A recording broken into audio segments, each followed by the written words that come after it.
What's up, plant family? Devin is here, and I wanted to do a very fast video showing how to properly deadhead the petunias.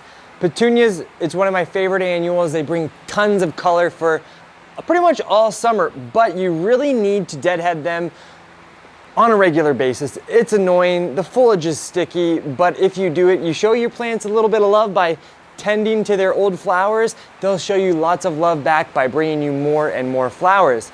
Now, the reason I wanted to make this video is because I often see them deadheaded incorrectly. So let me first show you the incorrect way to deadhead a petunia flower. All right, so here you can see an old flower, and the incorrect way is to take your fingers and just pull it out like that.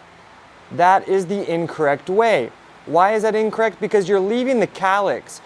If you leave this little section where the flower is actually attached to the plant is still going to be in that seed production mode. And when it's in that seed production mode, it's not going to continue to produce new flowers. So what we need to do when we have an old flower just like this, so here we see this old flower, what we do is we take our fingers and we pinch off this entire part. You pinch that entire part out, add that to your trash compost, and that is going to keep your plant in flower production mode.